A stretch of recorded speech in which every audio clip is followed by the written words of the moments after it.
अब हम आगे देखते हैं कि jatis were grouped on the basis of their background and their occupations. मतलब कि अब जो ये जातीज का ग्रुप था ये किसके बेसिस पे बनाया जाता था, ये उनके बैकग्राउंड और उनके ऑक्यूपेशन के बेसिस पे जातीज को क्रिएट किया जाता था, उनके ग्रुप्स बनाए जाते थे। फॉर द एग्जांपल्स लाइक जो लड़ाई ज्यादा करता था तो उसको बना दिया क्षत्रिय, और इसके साथ ऑक्यूपेशंस की बात करें तो दैट मीन्स अगर कोई साफ सफाई करने लगा तो ये उसका ऑक्यूपेशन हो गया। कोई व्यक्ति साफ सफाई कर रहा है तो उसको अलग उसी की जाति के बेसिस पे उसको अलग उसकी कैटेगरी में रख दिया गया। तो जातीज जो बनाई जाती थी, जातीज जो फॉर्म की जाती थी वो किसके बेसिस पे की जाती थी, उनके बैकग्राउंड की, उनका बैकग्राउंड क्या है और इसके साथ साथ उनका ऑक्यूपेशन क्या है, उनका ऑक्यूपेशन अच्छा है या खराब है, तो उसी के बेसिस पे मेन जातीज को क्रिएट किया जाता था। इसके बाद देखते हैं rank were not fixed permanently. मतलब कि जो रैंक होती थी वो फिक्स नहीं होती थी परमानेंटली, उसको चेंज भी किया जा सकता था। फॉर द एग्जाम्पल मेन अगर कोई व्यक्ति है क्षत्रिय है, अगर वो पढ़ने वाला है, ज्यादा पढ़ लिख गया, तो वो किसका काम कर सकता था, वो मेन जो ब्राह्मणों का काम था वो भी कर सकता था। तो इसलिए जो पहले के टाइम की जो रैंक होती थी वो फिक्स नहीं होती थी, उनको चेंज भी किया जा सकता था। और इसके साथ साथ the status of the same जातीज could vary from area to area. That means इसका कहने का मतलब ये है कि जो जाति का स्टेटस होता था वो हर एक क्षेत्र में अलग होता था। फॉर द सपोज मान लीजिए एक जाति का एक एरिया में क्षेत्र उसका मेन उसका स्टेटस काफी अच्छा है, लेकिन दूसरे एरिया में जाकर उसका स्टेटस क्या हो जाता था, खराब हो जाता है। तो ये जो दोनों चीजें क्या है, अलग हैं। तो यही वो कहने की कोशिश करता है कि जो जाति का स्टेटस होता था, स्टेटस मतलब जो उनका औहदा होता था, वो हर एक एरिया वाइज कैसा होता था, अलग अलग होता था, सेम नहीं होता था। ये कहने की कोशिश कर रहा है। इसके बाद अगला क्या कहता है, इसके बाद अगला कहता है jatis form their own rule and regulations. जो जाति होती थी वो अपने खुद के, हर जाति के अपने अपने अलग रूल्स और रेगुलेशन होते थे, और इसके साथ साथ to manage the conduct of their members, और इसके साथ साथ इसको मैनेज और इसके साथ साथ रूल्स और रेगुलेशंस को जो मेन कंडक्ट कराते थे वो कौन कराते थे, उसी के मेंबर्स कराते थे।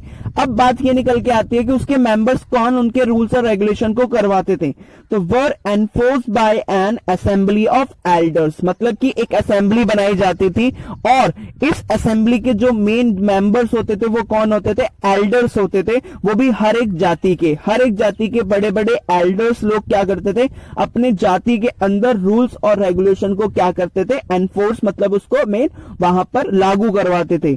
आप सपोज कीजिए एक एरिया है, उसमें 4 जाति है, ए जाति, बी जाति, सी जाति, डी जाति। तो हर एक जाति अलग अलग मतलब कि अपनी अलग अलग ग्रुप हो गए, जाति बन गई, और इसके साथ साथ हर एक जाति का एक बड़ा एल्डर क्या होता था, मेन एक असेंबली में जुड़ जाता था। तो उसके साथ साथ और ये हर एक जाति के बड़े बड़े एल्डर्स लोग एक असेंबली बनाते थे, जिसको किस नाम से जाना जाता था, जाति पंचायत के नाम से जाना जाता था। और हर एक जाति के अपने अलग रूल्स और रेगुलेशंस होते थे, और इनको कंडक्ट कौन कराता था, उस जाति का जो एल्डर मैन होता था वो कराते थे। इसके साथ साथ और वो पूरे के पूरे उस पर रूल रेगुलेशंस फॉलो करवाते थे। इसके बाद अगला क्या आता है, jati were also required to follow the rules of the villages.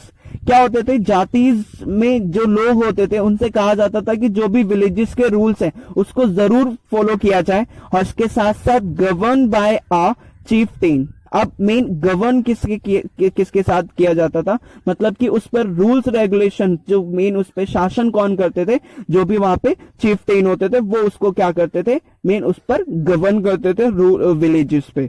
इसके साथ साथ अगला कहता है together they form one small unit of state. और इसके साथ साथ ये सारे के सारे मिलकर क्या करते थे, एक स्टेट की छोटी सी यूनिट को क्या करते थे, फॉर्म करते थे, एक स्टेट की छोटी सी यूनिट बनाते थे। तो ये था हमारी इमर्जेंस ऑफ जातीज के बारे में। तो आपने मेन एक बार फिर से रिकॉल करते तो इमर्जेंस ऑफ जाति में फॉरेस्ट को क्लीन किया गया, और वहां के लोग उठकर मेन नॉर्मल एरियाज में, प्लेन एरियाज में आने शुरू हो गए, और वहां पे पीजन बन गए। पीजन बनने के बाद धीरे धीरे इन्होंने जो और भी लोग थे उनको इन्फ्लुएंस कर दिया सोसाइटीज में, और इसके साथ धीरे धीरे वो उसका पार्ट बन गए। और इसके साथ साथ पार्ट बनने के बाद इन पर सोशल और इकोनॉमिक डिफरेंस किया जाने लगा, और ये डिफरेंसेस इतना बहुत ज्यादा बढ़ने शुरू हो गए। लोग क्या हुए, कई सारी ग्रुप में बंटना शुरू हो गए, जिनमें उनको जातीज या फिर सब कास्ट में उनको रखा जाने लगा। इसके साथ साथ अगला क्या आता है, जातीज के जो ग्रुप होते थे उनको किस बेसिस पे बनाया जाता था, मेन उनके बैकग्राउंड और उनके ऑक्यूपेशंस के बेसिस पे बनाया जाता था। इसके साथ साथ rank were not fix permanently, जो रैंक होती थी वो बिल्कुल फिक्स नहीं होती थी, परमानेंटली उसको चेंज किया जा सकता था। और हर एक जाति का हर एक एरिया में अलग अलग क्या होता था, स्टेटस होता था।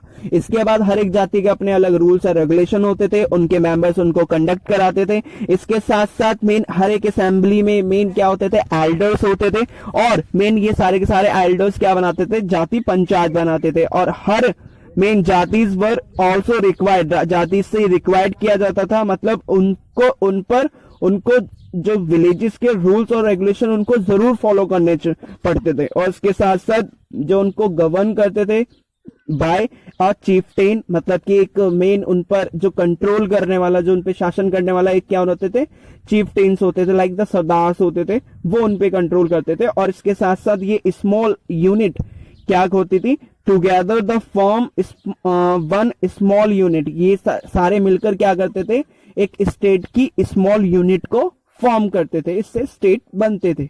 होप सो आपको समझ में आया होगा इमर्जेंस ऑफ जातीज। Thank you.